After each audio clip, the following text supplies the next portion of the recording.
고백합니다. 전능하사 천지를 만드신 하나님 아버지를 내가 믿사오며 그 외아들 우리 주 예수 그리스도를 믿사오니 이는 성령으로 잉태하사 동정녀 마리아에게 나시고 본디오 빌라도에게 고난을 받으사 십자가에 못 박혀 죽으시고 장사한 지 사흘 만에 죽은 자 가운데서 다시 살아나시며 하늘에 오르사 전능하신 하나님 우편에 앉아 계시다가 저리로서 산 자와 죽은 자를 심판하러 오시리라. 성령을 믿사오며 거룩한 공회와 서로 기도하는 것과 죄를 사하여 주시는 것과 몸이 다시 사는 것과 영원히 사는 것을 믿사옵나이다. 아멘. 함께 나눌 말씀은 마태복음 21장입니다. 마태복음 21장 33절에서 39절까지 보겠습니다. 마태복음 21장 33절에서 39절 40절까지 보겠습니다. 우리 40절은 함께 봉독합니다. 마태복음 21장 33절부터 봉독합니다. 다른 한 비유를 들으라. 한 집 주인이 포도원을 만들어 산울타리로 두르고 거기에 적잖은 틀을 만들고 망대를 짓고 농부들에게 세로 주고 타국에 갔더니 열매 거둘 때가 가까우매 그 열매를 받으려고 자기 종들을 농부들에게 보내니 농부들이 종들을 잡아 하나는 심히 때리고 하나는 죽이고 하나는 돌로 쳤거늘 다시 다른 종들을 처음보다 많이 보내니 그들에게도 그렇게 하였는지라. 후에 자기 아들을 보내며 이르되 그들이 네 아들은 전대하리라 하였더니 농부들이 그 아들을 보고 서로 말하되 이는 상속자니 자 죽이고 그의 유산을 차지하자 하고 이에 잡아 포도원 밖에 내쫓아 죽였느니라. 다 같이 합니다. 그러면 포도원 주인이 올 때에 그 농부들을 어떻게 하겠느냐. 아멘. 우리 권사님 앞뒤로 인사하겠습니다. 흘러보님의 축복입니다. 함께 갑니다. 함께 갑시다. 자, 오늘 제목을 삶을 감사로 채우라 라는 제목으로 함께 나누겠습니다. 어떤 곳에 무엇이든지 아주 희귀한 것만 갖고 싶어하는 임금이 있었다고 합니다. 그래서 어느 날 임금이 맛이 기가 막히게 좋은 요리를 먹었어요. 그렇게 맛있는 요리를 처음 먹었나 봐요. 그래서 그 요리를 먹고 난 후에 이 임금이 감탄을 해가지고 요리사를 좀 칭찬해 줘야 되겠다 라고 하면서 요리사를 불렀습니다. 그래서 그렇게 칭찬했습니다. 이제껏 먹어본 요리 중에서 이것이 제일 맛있다 이렇게 칭찬을 했습니다. 근데 요리사가 임금 앞에서 이렇게 말했습니다. 그 칭찬을 듣고 임금님 칭찬은 해주시니 감사한데 그러나 이 요리는 제 기술이 좋아서만이 아닙니다. 만약 좋은 야채를 사지 않았다면 저는 좋은 요리를 만들 수 없습니다. 그렇기에 칭찬은 제가 받는 것이 아니라 좋은 야채를 판 그 장사꾼에게 칭찬을 해야 됨이 마땅합니다. 이야기를 이렇게 했습니다. 그래서 임금이 그래서 채소 장수를 불렀어요. 좋은 채소를 판 장수를 불러서 임금 이 또 칭찬을 들은 채소 장수가 이렇게 이야기했어요. 임금님, 그건 천만의 말씀입니다. 저는 그저 야채를 팔았을 뿐이며 칭찬받을 사람은 제가 아니라 그 야채를 키운 농사꾼입니다. 그래? 그럼 농사꾼을 불러오너라. 그래서 농사꾼에게 또 칭찬을 해줍니다. 그래서 이 농사꾼이 또 이렇게 이야기합니다. 임금님, 그것은 틀린 이야기입니다. 저는 그저 손질만 했을 뿐입니다. 제가 땅을 갈아 씨를 심어도 때를 따라 비를 주시고 햇볕을 주시는 분이 없으면 저는 잎사귀 하나, 열매 하나 만들지 못했을 것입니다. 그래서 감사의 인사는 하늘에 계신 하나님께 드려야 하는 게 당연한 것입니다. 이렇게 농사꾼이 임금님께 말했다고 합니다. 농사꾼의 말의 요점은 이거죠.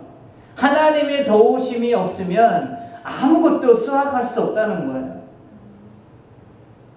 자기는 단지 밭을 갈고 씨를 뿌렸을 뿐이라는 거예요. 때를 따라 비를 주고 때를 따라 햇볕을 주고 이 반사 모든 것들을 이끌어 가신 분이 하나님이시기에 그 하나님의 도움 없이는 이런 좋은, 지금 임금님이 지금 먹는 그런 좋은 야채를, 곡식을 거둘 수 없습니다.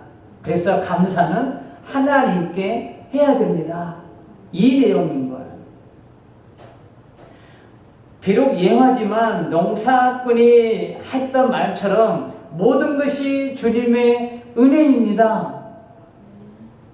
이 말이 나의 입술에서 믿음으로 고백되어야 될 줄 믿습니다.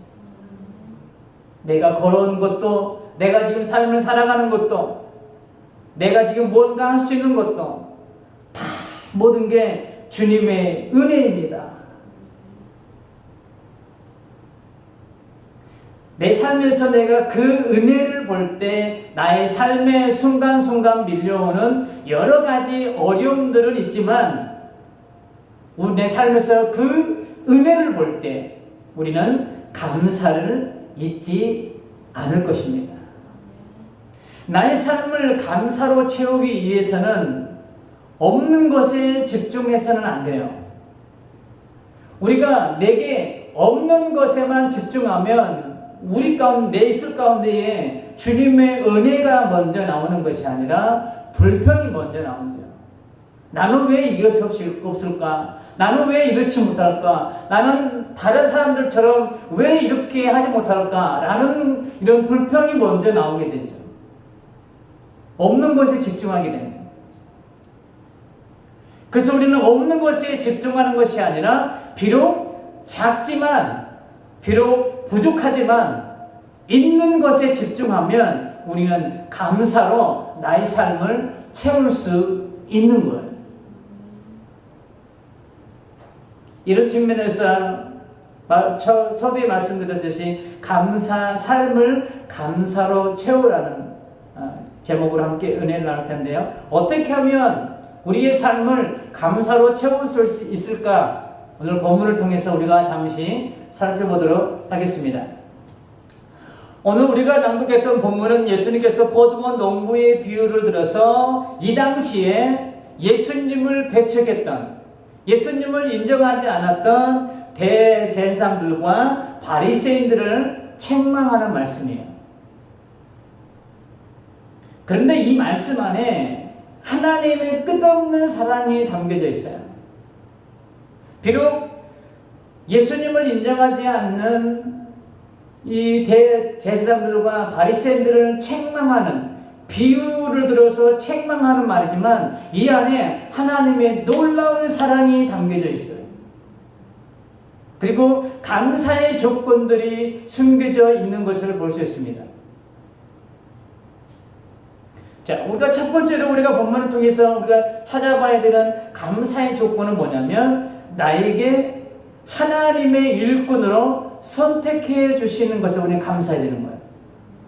나를 하나님의 일꾼으로 선택해 주신 것, 나와 같은 것을 하나님의 일꾼으로 선택해 주신 것에 대해서 우리는 감사할 수 있어야 됩니다. 본문 33절을 한번 볼까요? 다른 한 비유를 들으라. 한 집 주인이 포도원을 만들어 산울타리로 두르고 거기에 적지 않은 틀을 만들고 망대를 짓고 농부들에게 새로 주고 타국에 갔다니. 자, 우리는 농부들에게 새로 주고 타국에 갔다는 말에 우리는 집중해야 됩니다. 농장 주인이 농사 지을 수 있는 모든 것들을 다 만들어 놓고 농부에게 그 농장을 맡기고 타국으로 떠났습니다. 포도원 주인은 자기가 겉으로 아끼던 포도원이라는 자기의 재산을 타인에게 맡긴다는 거예요. 자기의 소중한 재산을 맡길 수 있는 사람은 믿을 만한 사람에게 자기 재산을 맡기죠. 자기 통장의 비밀번호를 알려줄 수 있는 사람, 그 사람은 굉장히 큰 신뢰를 가지고 있는 사람일 거예요. 오늘 본문에서 우리가 찾아야 될 첫 번째 감사의 조건입니다. 나와 같은 자에게 하나님의 뜻을 이룰 수 있는 사명을 주신 은혜예요. 이 사명은 아무에게나 주지 않는다는 사실입니다.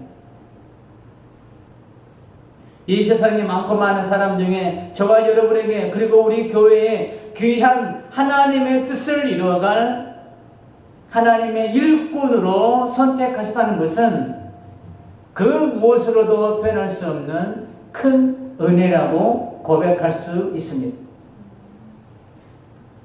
우리는 하나님의 뜻을 이루어갈 사명자로 부르셨다는 이 선택을 우리는 부담으로 느껴서는 안 되는 거예요. 부담으로. 내가 하나님의 일꾼 되었다는 게 자체가 내게 부담으로 다가와서는 안 된다는 거예요.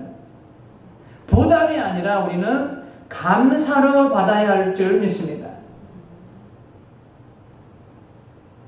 그 이유는 나는 자격 없지만 하나님의 은혜로 나를 선택하여 이 사명을 맡겨주셨기 때문입니다. 하나님의 은혜로 된 것이지 내가 아니기 때문에.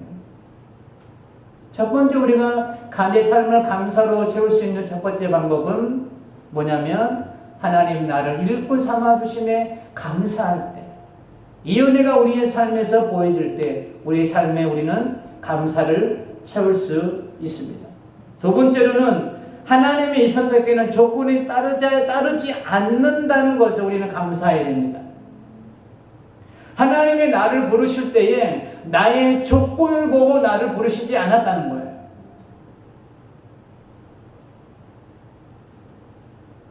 세상은 어떤 중요한 일을 맡길 때 그 일의 중요성을 보고 그것을 맡길 만한 사람인지 맡겨서는 안 될 사람인지를 판가름합니다. 외모를 보고 조건을 보고 그리고 그 사람의 이력서나 조건들을 보고 사람을 선택합니다. 어쩌면 그 일로 회사가 망할 수도 있기 때문에 아주 신중에 신중을 기하는 것이죠. 이처럼 세상은 철저히 결과를 중시하는 사회고 계산적 사회 구조이고 자격을 중시하는 사회입니다. 조건을 따지는 사회예요.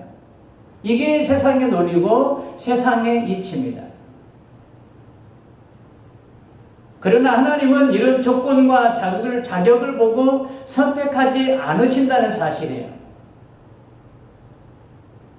33절을 우리가 다시 한번 볼까요? 33절.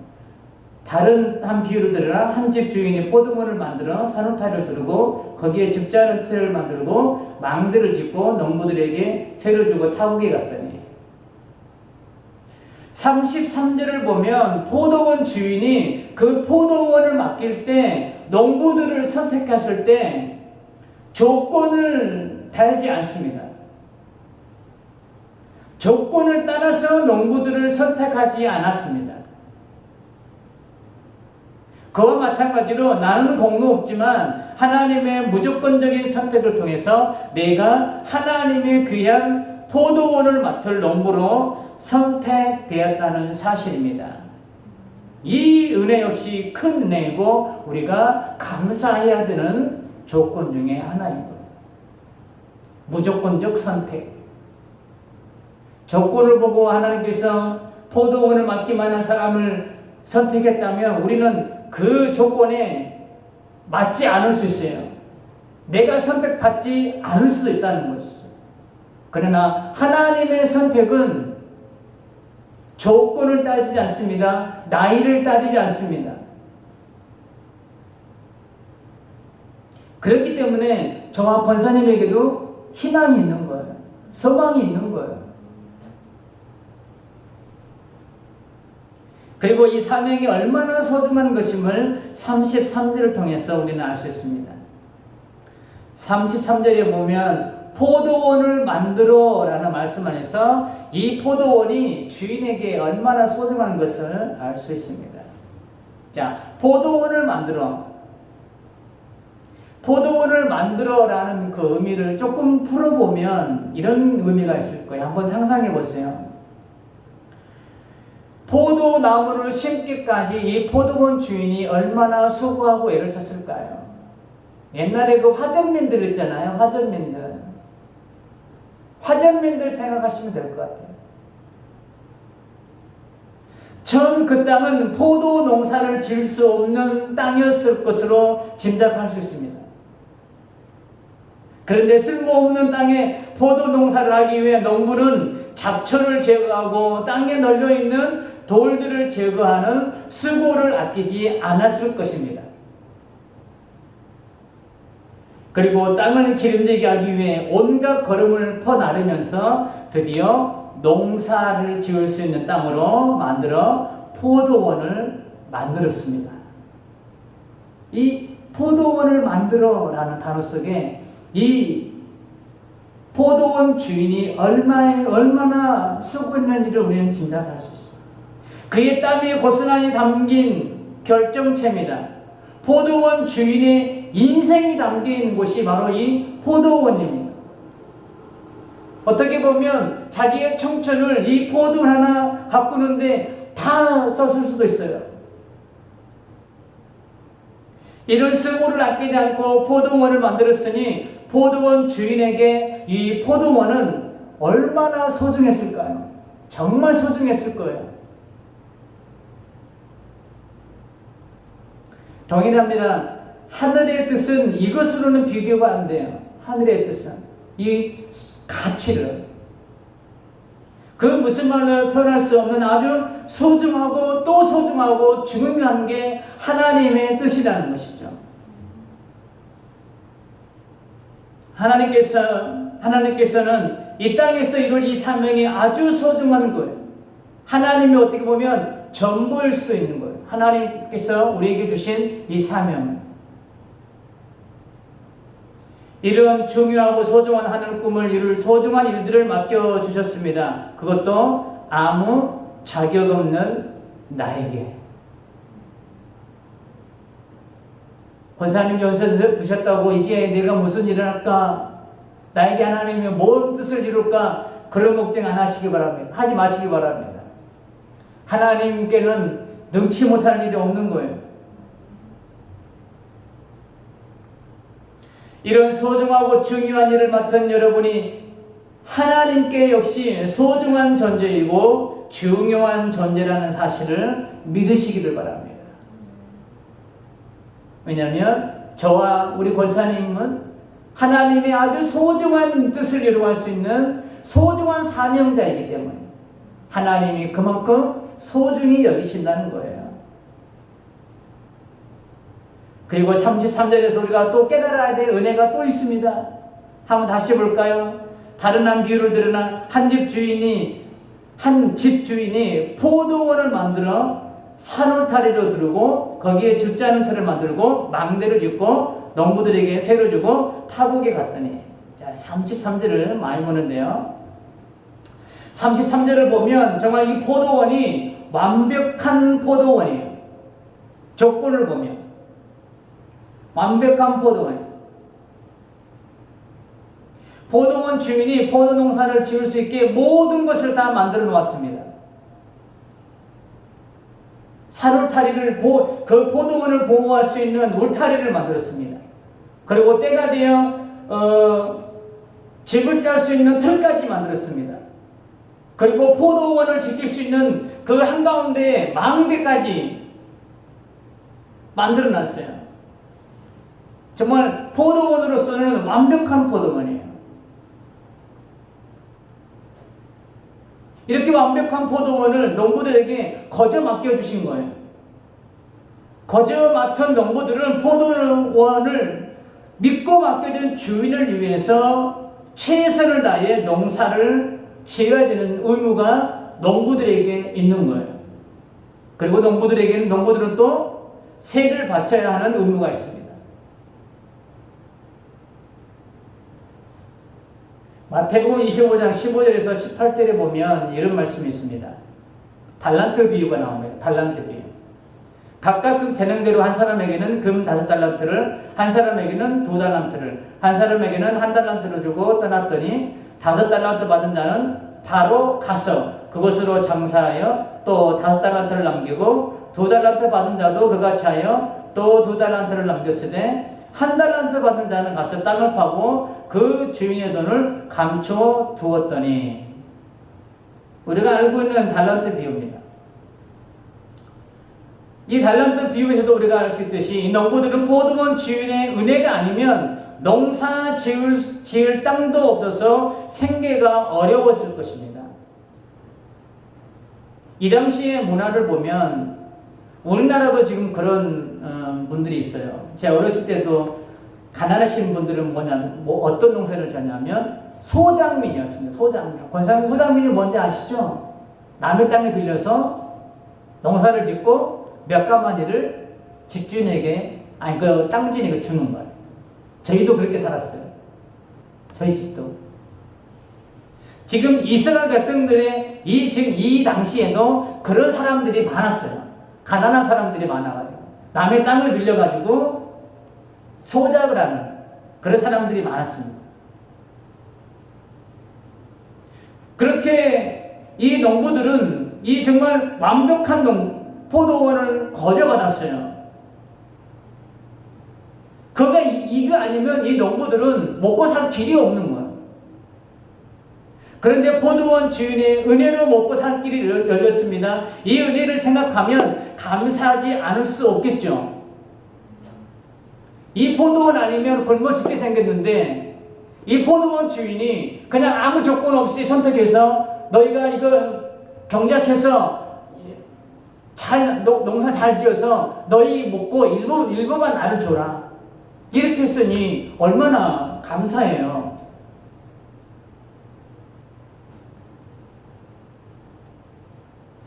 그리고 그들은 살 길을 열어준 주인에게 세를 바치되 감사한 마음으로 바쳐야 될 거예요. 농사를 짓을 때와 최선을 다해서 농사를 지어야 되는 거예요. 이게 맡은 자들이 해야 될 모습이에요. 그래서 고린도전서 4장 2절에 보면 이런 말씀이 있습니다. 그리고 맡은 자들에게 구할 것은 충성이니라. 나를 충성되게 여겨주셔서 하나님이 일꾼 삼아주신 은혜에 보답하는 것은 2달란트와 5달란트 받은 사람처럼 이 사명을 위해 충성스럽게 이 사명을 감당하는 거예요. 이 농부들이 주인의 은혜에 보답하는 것은 열심히 농사지어서 많은 포도를 맺게 해서 그 주인에게 보답하는 거예요.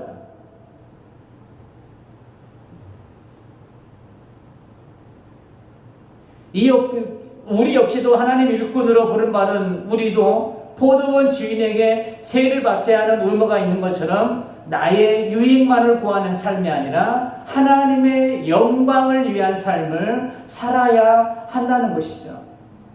이게 바로 선택받은 자의 기본적인 의무예요. 디모데후서 2장 4절에 보면 이런 말씀이 있습니다. 병사로 복무하는 자는 자기 생활에 얽매이는 자가 하나도 없나니 이는 병사로 모집한 자를 기쁘게 하려 함이라. 하나님의 나를 일꾼 삼아주셨습니다. 그 일꾼은 일꾼 삼아준 그분을 기쁘게 해야 되는 기본적 의무가 있는 거예요. 오늘 이 농부가 그래요. 농부가 먹고 살 길이 막막한 이 어려운 시기에 이 포도원을 거저주면서 농사 지을 수 있는 길을 열어주신 것에 대해서 이 농부는 열심을 다해서 농사를 지어야 되는 거예요. 그게 바로 포도원 주인을 기쁘게 하는 방법인 거예요. 우리가 하나님 앞에 선택받았습니다. 우리의 가장 기본적인 것은 하나님을 기쁘게 하는 삶이에요. 하나님을 영원하게 하는 삶인 거예요. 그게 우리의 사명이라는 것이죠. 첫 번째는 나를 일꾼 삼아주신 것에 대한 감사. 두 번째는 나를 일꾼 삼아 주시는데 조건을 따지지 않은 것에 대한 감사. 이제 마지막으로 세 번째는 끝까지 기다려 주시고 기회를 주시며 우리가 감사해야 된다는 것입니다. 자, 본문 35절과 36절을 볼까요? 본문 오늘 우리가 나눈 35절 36절. 농부들이 종들을 잡아 하나는 심히 때리고 하나는 죽이고 하나는 돌로 쳤거늘 다시 다른 종들을 처음보다 많이 보내니 그들에게도 그렇게 하였는지라.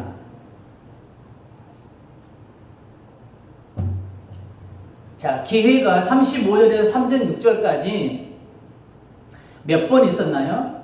농부들이 잡아 하나는 심히 때렸습니다. 하나는 죽였습니다. 하나는 돌로 쳤습니다. 그리고 36절에 다시 다른 종들을 처음보다 더 많이 보냈습니다. 자, 이것만 봐도 하나님께서 4번의 기회를 주세요. 그런데 다른 종들을 처음보다 많이 보냈다라고 하는 걸 보면 정말 수많은 기회를 주신 거예요. 이 농부들에게 수많은 기회를 주신 거예요. 포도원 주인이 열매를 거둘 때가 되어서 종대를 보냅니다. 한 명을 보냈더니 죽도록 패서 보내요. 그래도 또 한 명을 보냈더니 죽여보냅니다. 그래도 보냅니다. 이번에는 돌로 쳐서 반 죽여서 돌려보냅니다. 그래도 포도원 주인은 포기하지 않고 36절을 시작을 다시로 시작합니다. 다시 보냅니다. 포도원 주인은 다시 사람을 보내는데 예전보다 더 많이 보냅니다. 더 많이 보냈다는 이야기는 무슨 말씀일까요? 더 자주 보냈다는 거예요. 그리고 마지막에는 사랑하는 아들까지 보냅니다. 그런데 그 아들마저도 죽이면서 사악한 행동으로 일관하고 있습니다. 하지 말아야 될 행동들로 일관하고 있습니다. 자, 이쯤 되면 포도원 주인이 어떻게 해야 될까요? 자, 집을 세놨습니다. 집을 세놨는데 집세를 계속 안 줘요. 그런데 갈 때마다 막 칼로 위협하는 거예요. 사람을 보낼 때마다. 그러면 집주인이 어떻게 해야 될까요? 뭐 조치를 취해야 될 거 아니에요. 뭐 법적 대응을 하든지 고발을 하든지. 지금 오늘 본문에 지금 포도원 주인이 지금 그러는 사람을 계속 보내는데 사람을 계속 죽여서 보내요.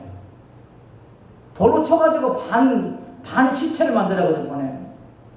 사랑하는 아들까지 죽여요. 그럼 뭔 조치를 취해야 될 거 아니에요.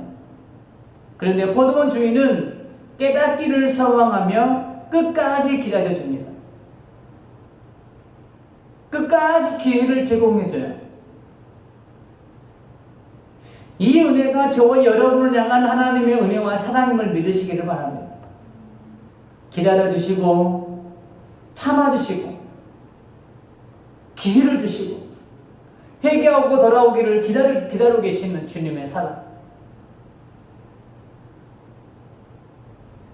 이 사랑이 누가복음 13장 7절에서 9절에서 보면 다시 기록되어 있습니다.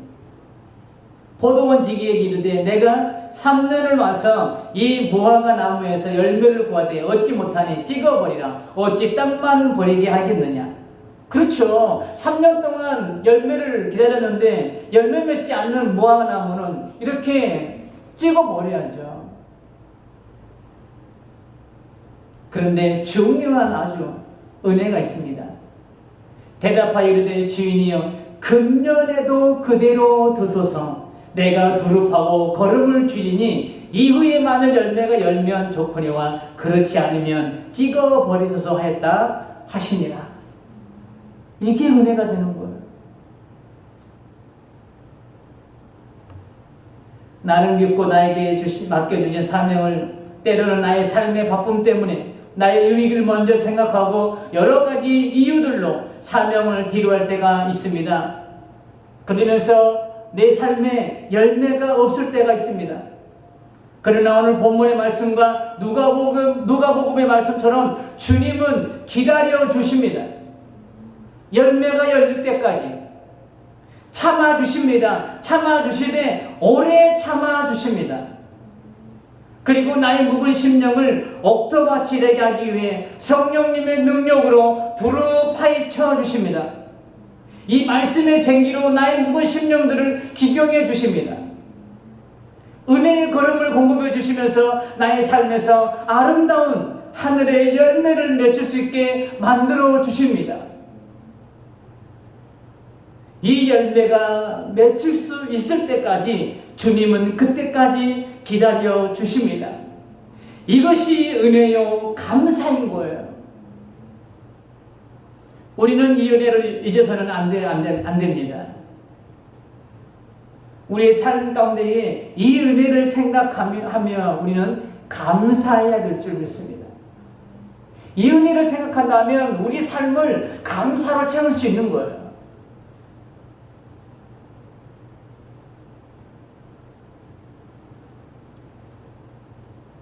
농부들은 이 포도원 주인으로 인해서 먹고 살게 되었습니다. 그런데 농부들은 감사를 잊었습니다. 감사하지 못했습니다. 선을 악으로 갖고 있습니다. 왜 이렇게 됐을까?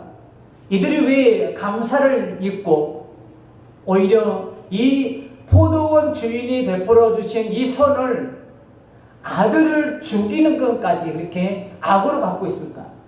그 이유가 무엇일까? 그 이유를 38절에서 찾아봅니다. 본문 38절 볼까요? 마태복음 21장 38절입니다. 농부들이 그 아들을 보고 서로 말하되 이는 상속자니 자 죽이고 그의 유산을 차지하자 하고, 농부들이 감사를 잊어버린 가장 큰 이유는 욕심 때문이었습니다. 자, 다시 볼까요? 38절. 농부들이 그 아들을 보고 서로 말하되 이는 상속자니 자 죽이고 그의 유산을 뭐하자? 차지하자. 욕심 때문에 감사를 잊어버린 거예요. 농부들은 먹고 살기가 막막한 때 포도원의 주인의 은혜를 입어 포도 농사를 지을 수 있게 되었고 그것을 통해 가족들을 먹여 살릴 수 있게 되었습니다.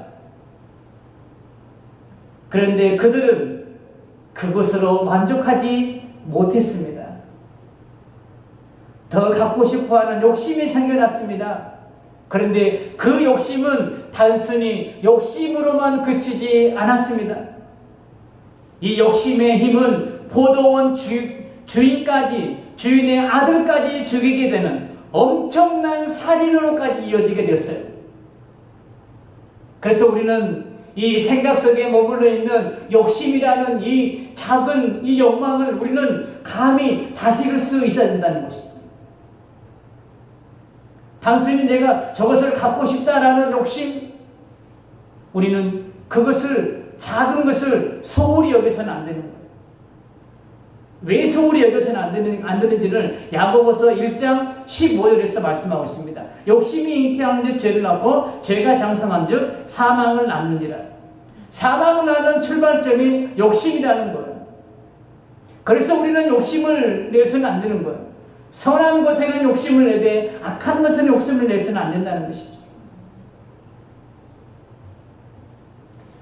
바울은 디모데를 향해서 이렇게 권면하고 있습니다. 감사의 조건들을 말하면서 우리가 먹을 것과 입을 것이 있은즉 족한 줄로 알 것이니라. 히브리서 13장 5절에서는 또 이렇게 말씀합니다. 돈을 사랑하지 말고 있는 바를 족한 줄로 알라. 그가 친히 말씀하시기를 내가 결코 너희를 버리지 아니하고 너희를 떠나지 아니하리라 하셨느니라. 있는 바를 족한 줄로 안다는 거예요. 더 욕심 부리지 말라는 거예요. 우리는 내게 있는 것을 먼저 볼 수 있는 눈이 열려야 합니다. 그때 먹을 것과 입을 것이 있음에 감사할 수 있습니다. 있는 것으로 만족하면 감사한 삶을 살게 될 줄 믿습니다. 결론입니다. 우리는 오늘 본문을 통해서 세 가지를 나눴습니다. 나와 같은 자에게 아주 중요하고 소중한 하늘 사명을 맡겨주셨다는 것. 두 번째는 이 사명을 맡겨주실 때 조건을 따지지 않고 나를 선택해 주셨다는 것. 세 번째는 기회를 주시면서 끝까지 기다려 주신다는 것. 본문의 농부처럼 욕심 때문에 귀한 사명을 잊어버리지 말고 감사를 잊어버리지 말고 우리가 나누었던 이 세 가지만이라도 생각한다면 우리는 나의 삶을 감사로 가득 채우게 될 줄 믿습니다. 처음에 예화로 들었던 농부의 이야기를 다시 한번 인용합니다. 임금이 농부를 칭찬할 때 농부가 그렇게 이야기했죠. 임금님, 그 칭찬은 틀립니다. 저는 그저 손짓만 했을 뿐입니다. 제가 땅을 갈아 씨를 심어도 때를 따라 비를 주시고 햇볕을 주시는 분이 없으면 저는 잎사귀 하나 열매 하나 만들지 못하였을 것입니다. 감사의 인사는 하늘에 계신 하나님께 드려야 하는 게 당연하다고 생각합니다. 나를 조건 없이 하나님의 일꾼으로 삼아주신 것, 끝까지 기다려주신 모든 것이 주님의 은혜임을 깨닫고 감사로 나의 삶을 채워 감사로 하나님께 영광을 올려드리는 우리 권사님 되시기를 주님의 이름으로 축복합니다.